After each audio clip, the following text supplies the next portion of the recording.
up, fight fans? Welcome back to the Cool Quay Show, brought to you by the Undisputed Real MMA. I'm yours truly, MMA Cool Quay.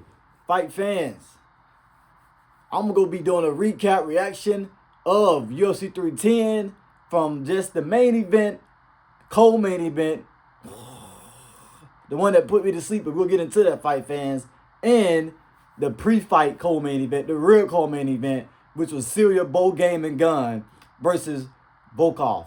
That was the real co-main event, fight fans, and that's why I got my shirt on, because Syria Gun got it done. I actually think that Volkov got robbed. So you know what? Let's just jump right into that, fight fans. Let's jump right into the Volkov versus Syria Gun fight. Fight fans, first and foremost, I have to say that Syria Gun didn't look as fluent as he looked when he fought Sergey. Okay? He didn't look as fluent when he fought Tatavasa. Now, it might have could have been a layoff. It might have could have been because Volkov was really pressing Syria Gun in this fight, unlike he did in the first fight. But Syria Gun, he allowed Syria Gun to bounce around and pick him apart. Leg kicks, heat kicks, jab, in and out. Volkov allowed Syria Gun to have his way in the first fight. I mean, Volkov had some moments in that first fight between him and Syria Gun. And for the most part, it was all Syria Gun, dancing around like a ballerina.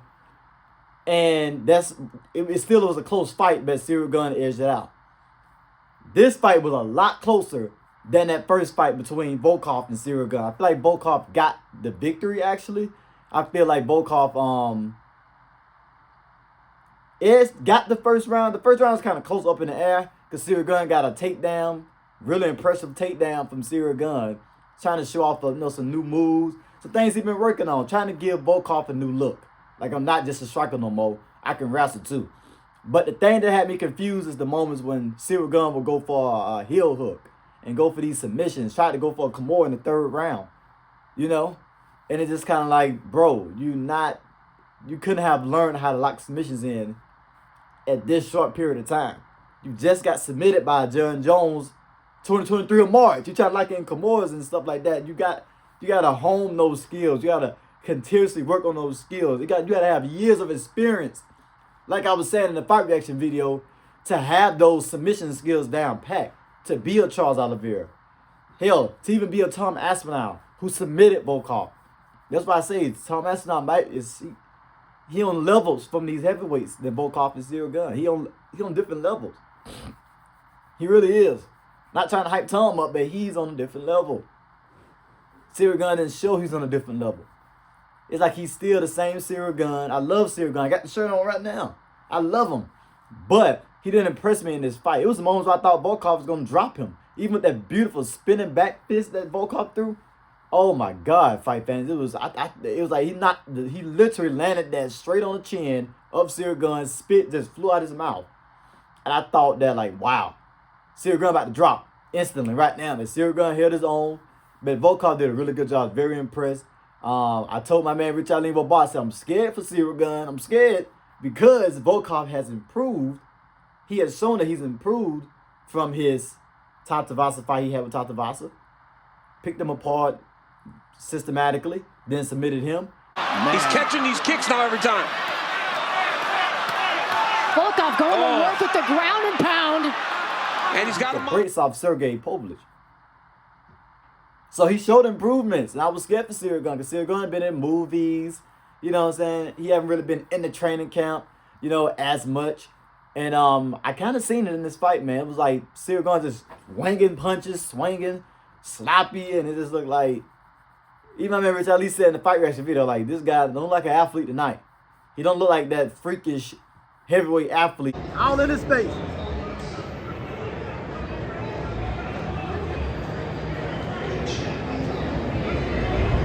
Tonight.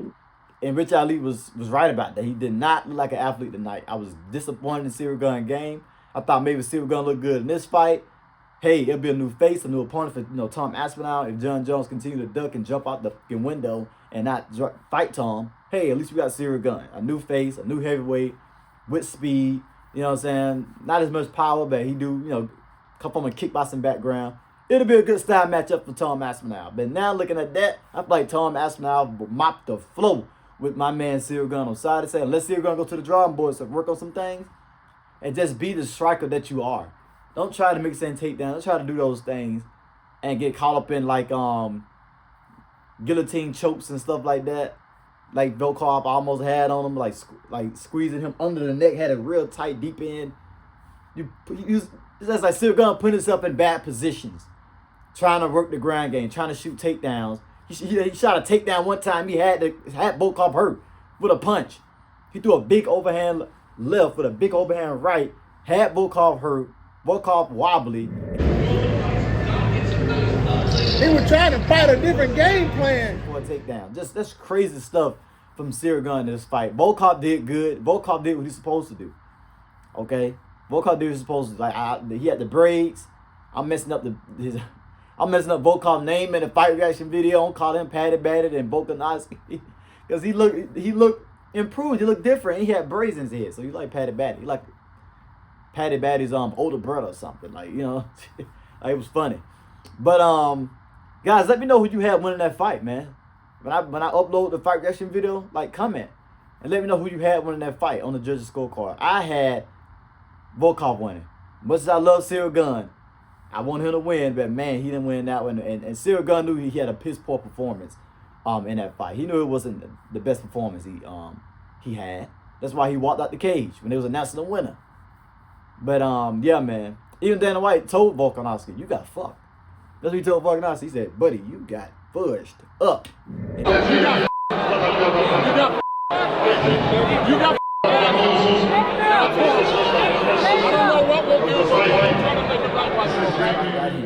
You really did. You got robbed. Like somebody, like, I just walked in P. Diddy house, stole 1,000 bottles of baby oil and ran straight out with the baby oil. And the camera's dead on me and I don't get penalized for it. Nothing happens. That's the type of robbery this was, fight fans.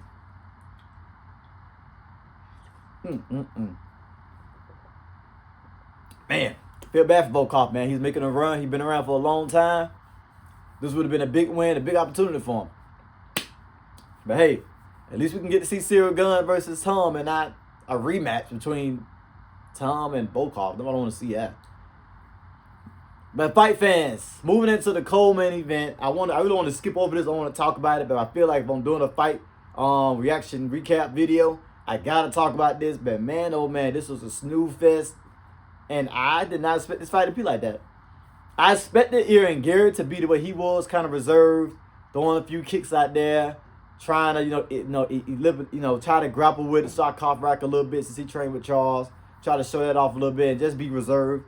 I expect Garry to be like that because he was like that against the MVP. But I damn sure didn't expect for Shavkat to be that way. I expect Shavkat to be aggressive, to throw himself in the fire, to get those takedowns, be aggressive and dirty box with Garry against the cage and, land those elbows and things like that. Now, Shavkat did have some moments where he was creative, throwing some spinning back kicks to the body, throwing some spinning back, kicks to the head of Garry, and like put, spinning back fists he landed on Garry as well, coming forward. He had moments like this, fight Belal Muhammad. That's gonna be a hard fight to say. The fight where he was landing on Garry, but that was a snooze fest, man. It kind of reminded me of Francis Ngannou and Derek Lewis in a way. It did.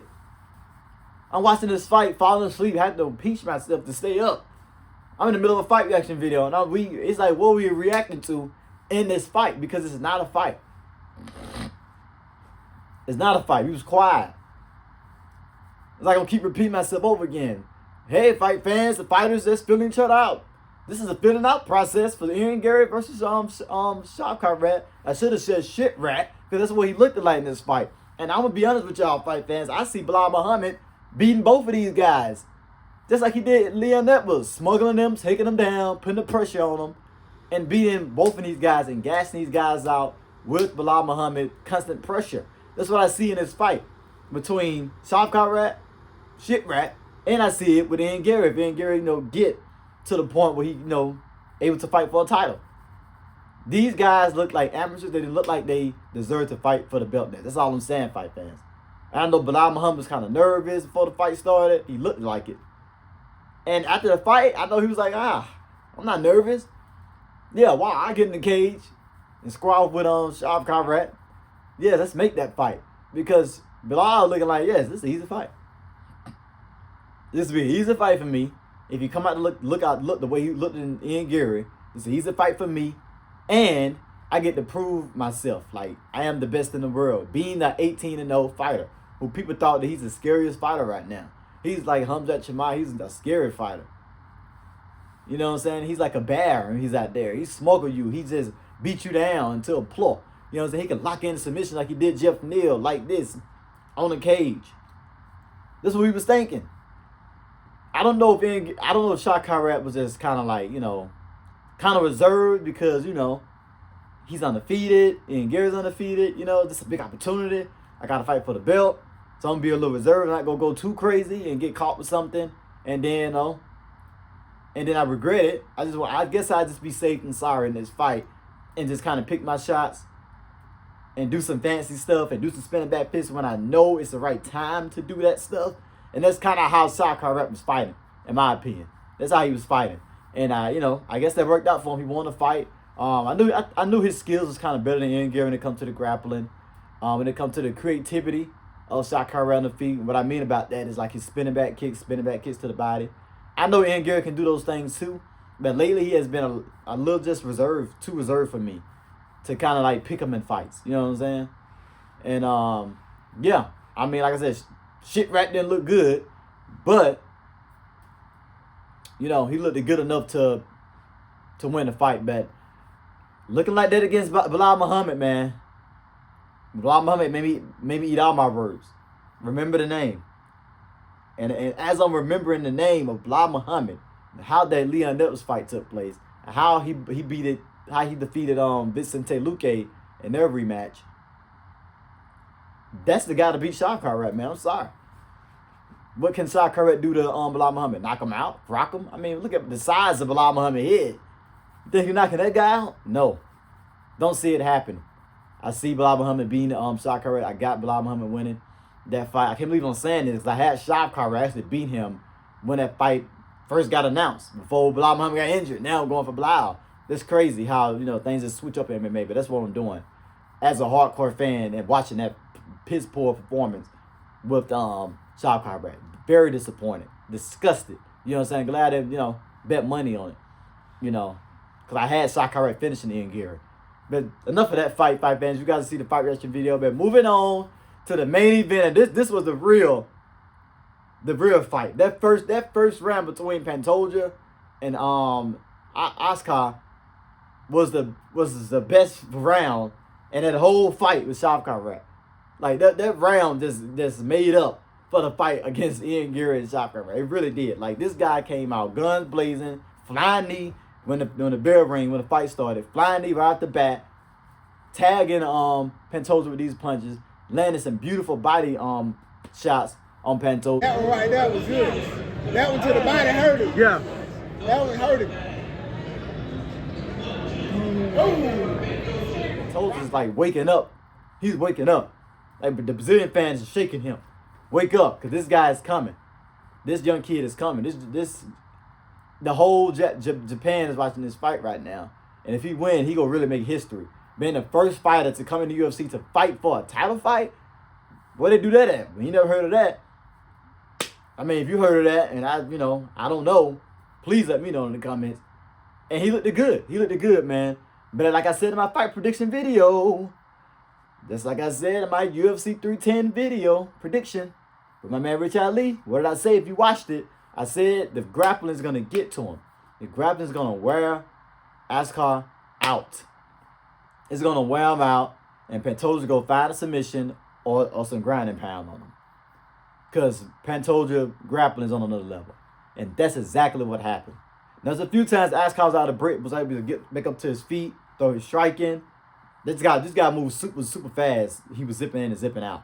He moved super fast too, like lightning fast. He was like tagging Pantoja for a minute. I was like, oh, I'm getting kind of worried. You know, I've been on a winning streak with my fight predictions. I might about to lose this one main event, but I got it right. He choked him out, put him to sleep. Good game plan from Pantoja. Pantoja knew what he had to do. Take him down. You don't feel too comfortable on the feet. This guy's zipping in and zipping out on you. Take him down. Use your grappling. Use your overall, like I like to call it, mixed martial arts game that you have as a veteran in the UFC. And show this young kid. It's levels. You know what I'm saying? It's levels. I can send you back over to kickboxing K1 in Japan, you know, and show you his levels. But I think there was just something for Asakura to work on. You know, I don't feel like he should have got a title fight, his first fight in the UFC anyway. You debut in the UFC and you get a title fight? How could that even be? You know what I'm saying? So I felt like they pushed the guy too fast to fight Pantoja. And I feel like he could go to the drawing boards. He'll go to the drawing boards, work on some grappling. Not necessarily just striking. Striking was good. But your grappling, takedown defense, you know, how to get out of submission holes and stuff like that, work on it. The guy's very athletic. He was very explosive on the ground. And that's how he's able to work himself back up to his feet. But yeah, overall it was a great fight. Congrats to Pantoja, didn't take no damage in the fight. I'm pretty sure he got a big submission Christmas bonus for that fight. And I can't wait to see Pantoja back in there, man. I can't wait to see Asakura back in the octagon or whoever he go against.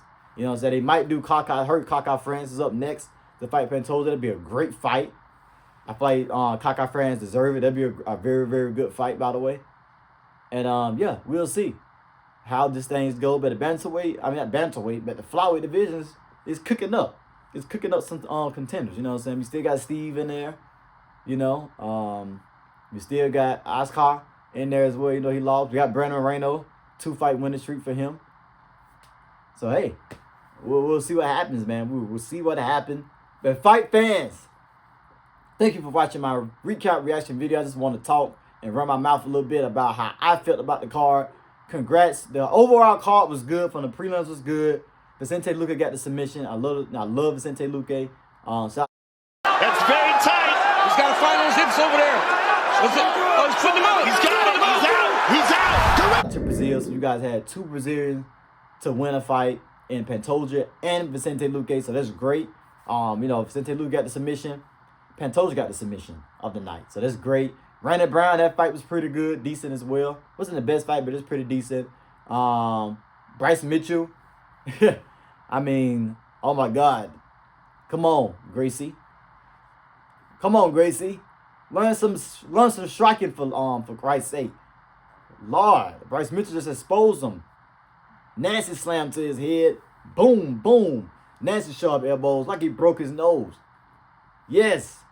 Great fight. And great like game plan from Bryce Mitchell. I'm happy to see Bryce Mitchell back. Great. That's great for you, Bryce Mitchell. I don't know how Bryce Mitchell's going to come after he got baptized by Josh Emmett and got flatlined. You guys remember that? And he was shaking like he had a seizure on the ground. Like, that's out cold. So I'm glad to see Bryce Mitchell come in there and get a victory and get a win. Great job from Bryce Mitchell. And nasty, nasty finish. The slam with the 2 elbows. Wow. Wow. Great. When he slammed his head on the canvas, I heard it. It shook my chair a little bit. I was like, oh, shit. And that's when I knew that, oh, he had to be grazed by that slam on the head. And the elbows just put the icing on the cake, y'all. But yes, great victory for Bryson Mitchell. You know, the Lord is my savior. Yes. And Aljamain Sterling. Have your mom and dad ever told you not to wrestle with a Russian? Got out wrestled. Aljamain was confused on why he's on the bottom and why the other guy's on the top. He's a Russian. You should have been just learning takedown defense and just the guy to have striking. You should have just been striking with him. Show who the funk master is with the funky kicks, with the funky elbows. That's what you should have been doing, not trying to prove a point to out-wrestle him, Aljamain. But that's what he get. Life lesson learned. Never try to wrestle a Russian. Dricus Duplessis. It's for you too. Never try to do not try to wrestle Khamzat Chimaev when you fight him. If you get past Strickland, don't try to wrestle him. Stuff Khamzat Chimaev takedowns. Okay, strike with him. You the better striker in that fight. Have Chimaev try to take you down and you block it.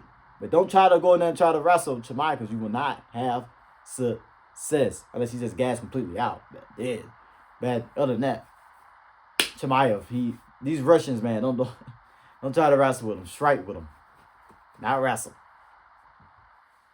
But fight fans, I'm out of here, fight fans.